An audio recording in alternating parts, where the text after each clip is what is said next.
예, 오늘 제목은 하나님의 전신 갑주를 입으라 라는 제목으로 에베소서 6장 10절에서 24절 말씀을 가지고 함께 나눠보도록 하겠습니다. 우리가 살아가는 이 세상은 만만치 않습니다. 왜냐하면 악한 영들이 역사하여 마음을 미혹하기 때문입니다. 그래서 분노하고 염려, 걱정, 근심하고 자기 연민에 빠지고 더 이상 나가지 못하고 포기해버리고 실족해버리는 경우가 많습니다. 그런가 하면은 육신의 정욕, 안목의 정욕, 이생에 자랑에 도취하게 하여 승승장구하며 하나님은 보이지 않고 안하무인으로 살아가게 되는 경우도 많습니다. 그 마지막은 보지 않아도 알 수가 있죠. 영원한 멸망이죠. 사탄이 끌고 가는 마지막은 이렇게 영원한 멸망이라는 것입니다. 그러므로 우리 모두는 이기는 삶을 살기 위해서는 이 상황을 보이는 현상대로만 대응할 것이 아니라 그 이면에 있는 악한 영들을 보아야 한다는 말입니다. 그리고 기도함으로 함께 대응해야 한다는 말입니다. 오늘 본문을 통해서 살펴보도록 하겠습니다. 오늘 본문은 바울 사도가 로마 감옥에서 에베소 성도들에게 마지막으로 권면하는 편지입니다. 첫째로 하나님의 전신 갑주를 입으라. 하나님의 전신 갑주를 입으라. 10절에서 13절까지를 보면은 끝으로 너희가 주 안에서와 그 힘의 능력으로 강건하여지고 마귀의 관계를 능히 대적하기 위하여 하나님의 전신 갑주를 입으라. 우리의 씨름은 혈과 육을 상대하는 것이 아니요 통치자들과 권세들과 이 어둠의 세상 주관자들과 하늘에 있는 악의 영들을 상대함이라.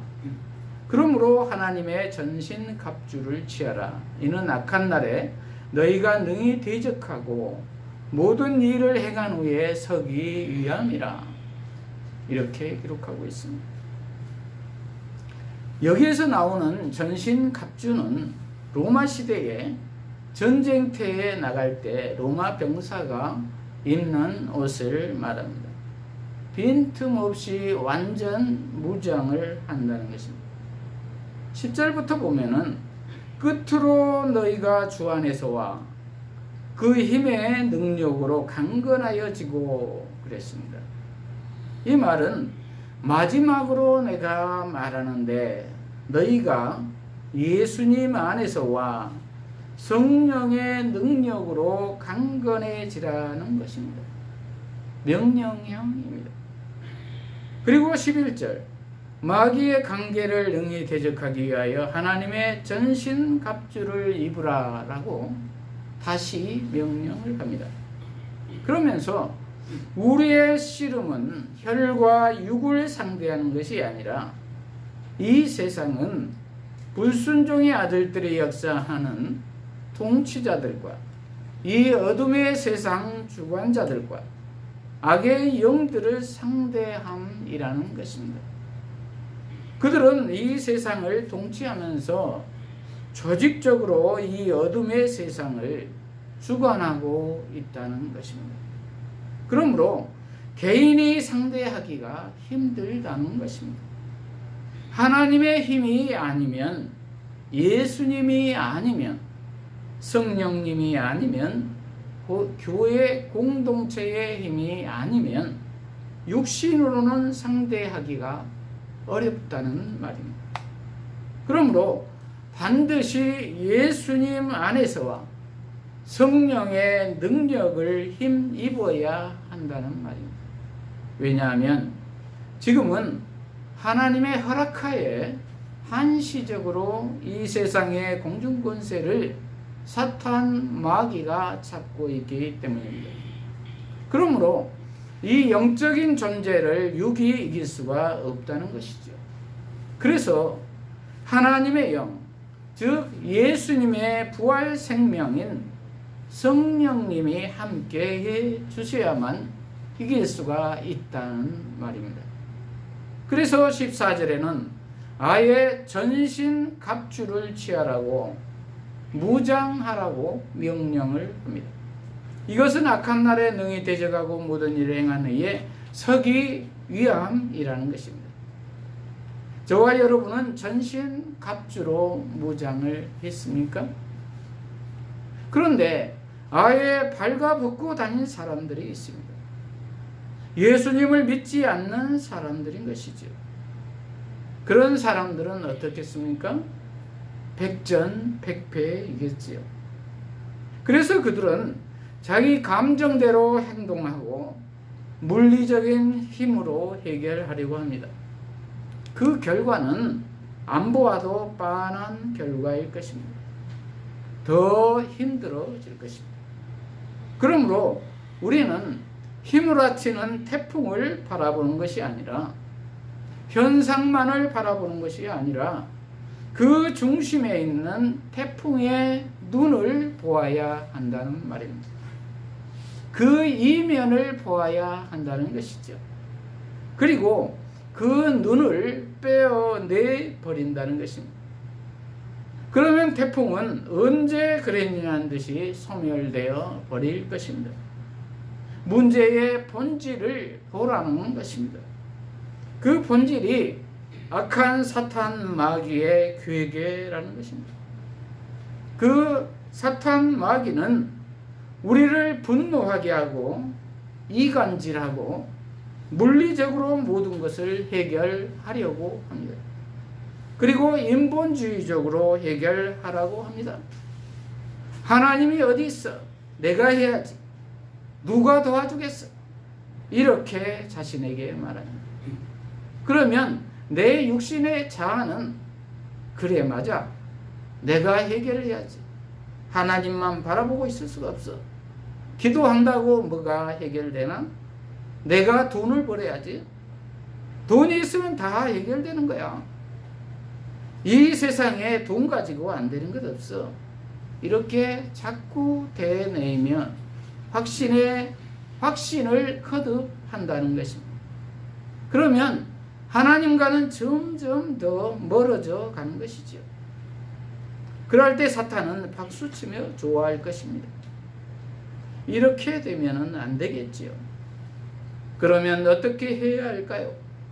14절부터 보면은 그런즉 서서 진리로 너희 허리띠를 띠고 의의 호심경을 붙이고 평안의 복음이 준비한 것으로 신을 신고 모든 것 위에 믿음의 방패를 가지고 이로써 능히 악한 자의 모든 불화살을 소멸하고 구원의 투구와 성령의 검 곧 하나님의 말씀을 가지라. 이렇게 기록하고 있습니다.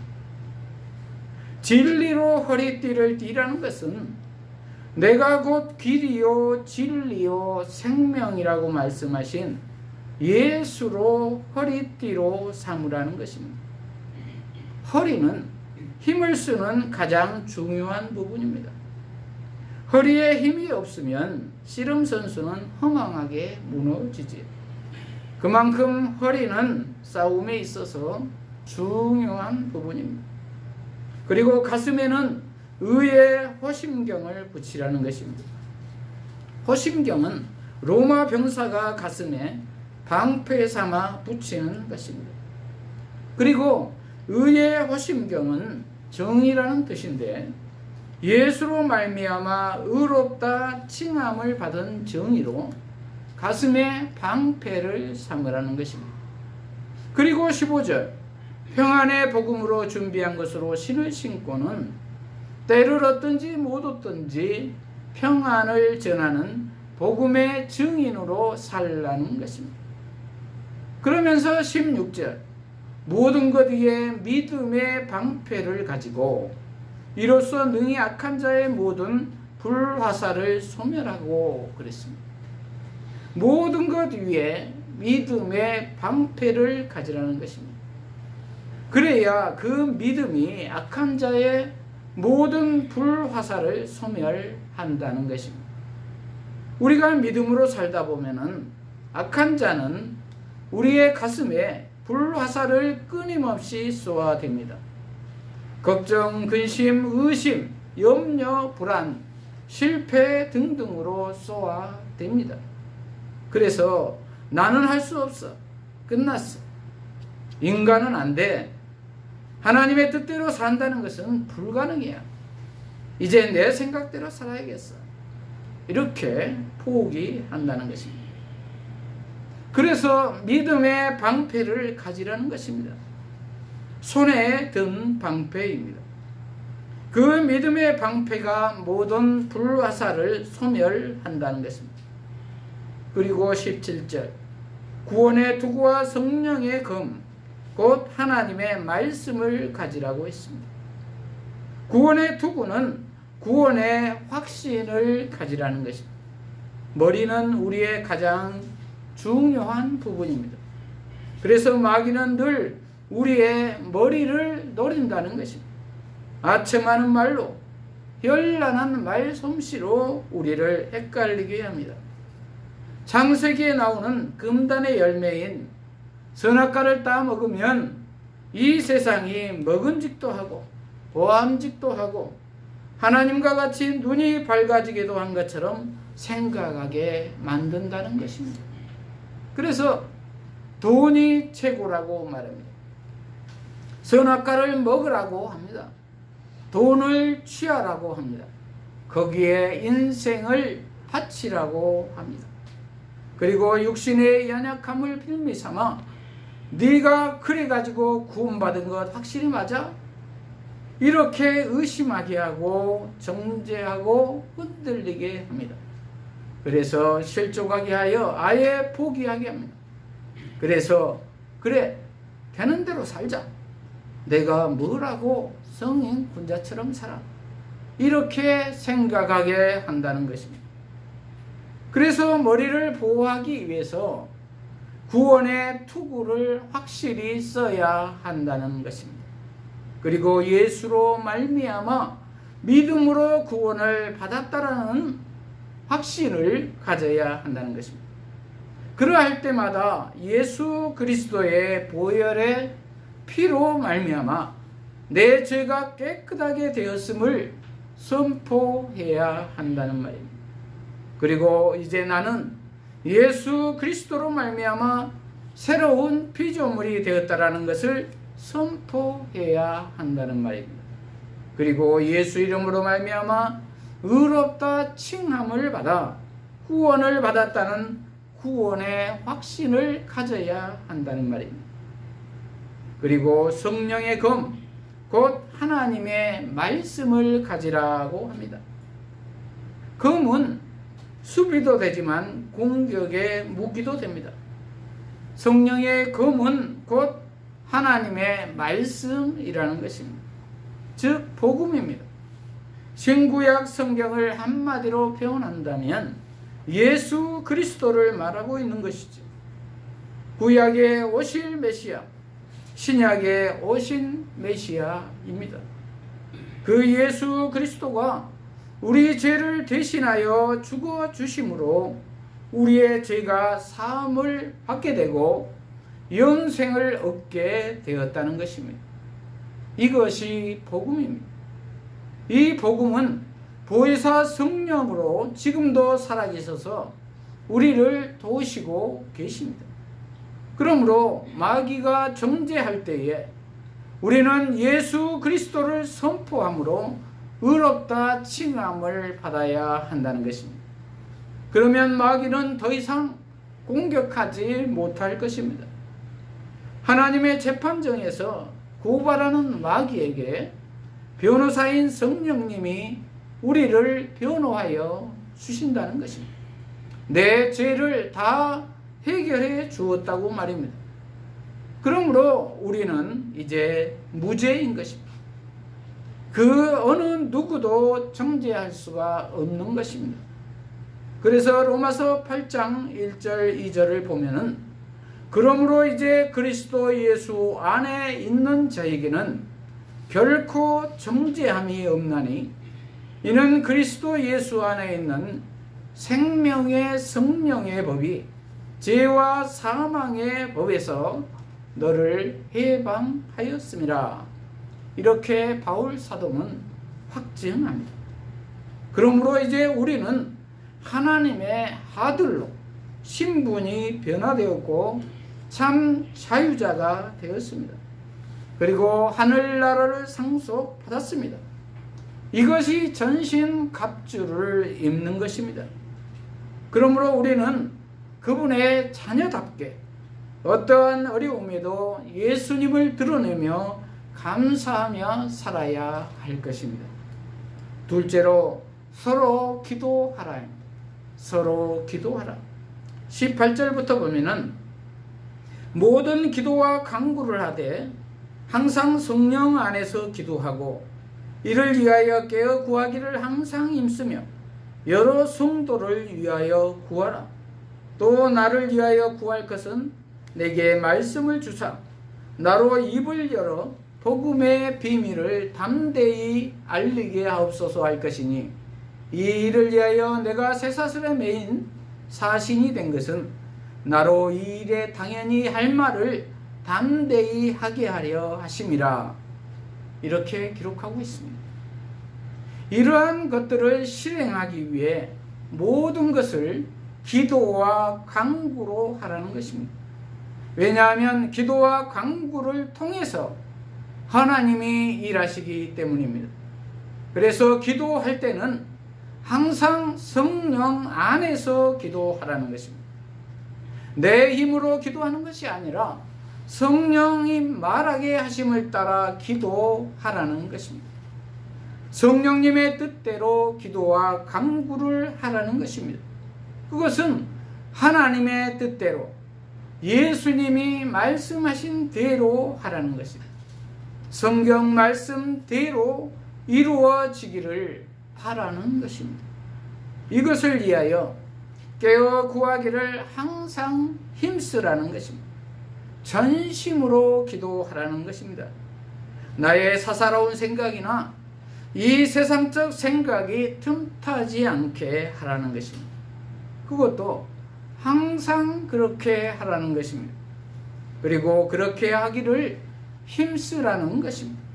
이 말은 항상 깨어 기도하기가 안 된다는 말이기도 하지요. 그래서 힘쓰라는 것입니다. 그리고 여러 성도들을 위하여 간구하라는 것입니다. 함께 싸우라는 것입니다. 중보 기도를 통하여 성령님이 역사하시도록 기도해야 한다는 말입니다. 야고보서 5장 16절은 의인의 간구는 역사하는 힘이 크다라고 했습니다. 조직적으로 우는 사자처럼 삼킬 자를 찾고 다니는 사탄에 대항하여 기도의 포탄을 쏘아야 한다는 말입니다. 승리하기 위해서는 이렇게 서로를 위해 기도해 주어야 한다는 말입니다. 그러면서 바울은 자신을 위해서도 기도해 주기를 부탁합니다. 19절에서 20절에 보면은 또 나를 위하여 구할 것은 내게 말씀을 주사 나로 입을 열어 복음의 비밀을 담대히 알리게 하옵소서 할 것이니 이 일을 위하여 내가 쇠사슬에 매인 사신이 된 것은 나로 이 일에 당연히 할 말을 담대히 하게 하려 하심이라. 이렇게 기록하고 있습니다. 지금 바울은 로마 감옥에서 힘든 상황을 겪고 있습니다. 그래서 중보 기도로 부탁하고 있습니다. 자신이 어려운 상황에서도 담대하게 복음의 비밀을 알리는 자가 해달라고 기도 부탁을 하고 있는 것입니다. 아무리 사도 바울이라고 할지라도 연약한 육신을 가지고 있는 인간인 만큼 혹시라도 육신의 연약함으로 말미암아 증인의 삶을 살지 못하게 될까 기도 부탁을 하고 있는 것입니다. 겸손한 마음입니다. 우리 중에 어느 누구도 성령님이 필요하지 않을 만큼 믿음이 튼실한 사람은 없습니다. 성령님이 도와주셔야만 가능하다는 말입니다. 그러므로 우리는 서로 기도해 주어야 할 것입니다. 셋째로 은혜와 평강을 전하자. 은혜와 평강을 전하자. 21절에서 24절을 보면 바울은 감옥에 있으면서도 에베소 성도들이 흔들리지 않도록 자신의 신병과 복음에 대한 소신을 알립니다. 그리고 에베소 성도들을 위로하기 위하여 특별히 동역자인 두기고를 보낸다고 합니다. 목양이지요. 자신의 어려움보다 성도들의 어려움을 먼저 생각하는 모습입니다. 그러면서 23절 아버지 하나님과 주 예수 그리스도께로부터 평안과 믿음을 겸한 사랑이 형제들에게 있을지어다 라고 축복해 줍니다. 그리고 24절 우리 주 예수 그리스도를 변함없이 사랑하는 모든 자에게 은혜가 있을지어다 하면서 은혜를 빌어줍니다. 바울은 에베소서를 기록할 때 은혜와 평강으로 시작해서 은혜와 평강으로 지금 마치고 있습니다. 왜냐하면 예수 그리스도가 자격 없는 우리에게 오심 자체가 은혜이며 그 가운데 제사함 받아 하나님의 자녀가 되었고 하늘나라를 상속받은 자체가 평안이기 때문입니다. 그러므로 우리는 이 복음을 우리만 알고 있는 것이 아니라 이 예수를 전함으로 은혜와 평강을 전하는 자들이 되어야 할 줄로 믿습니다. 말씀을 마무리합니다. 세상이 많이 어렵습니다. 유혹도 많습니다. 돈이 최고인 세상입니다. 저와 여러분은 주님 안에서 평안하십니까? 그러려면 첫째로 하나님의 전신 갑주를 입어야 합니다.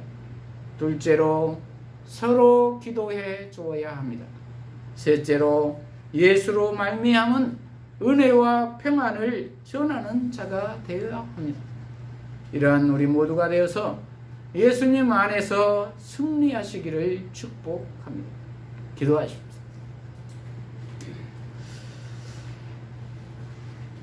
하나님 아버지, 오늘 하나님의 전신갑주를 입으라는 제목의 말씀으로 깨닫게 해주시니 감사합니다. 우리 모두가 이 어려운 시기에 하나님의 전신갑주를 입게 하시고 서로를 위해 기도해주며 예수로 말미암아 은혜와 평안을 전하는 자가 되어서 온전히 승리하는 삶을 살게 하여 주시옵소서. 예수님 이름으로 기도합니다. 아멘.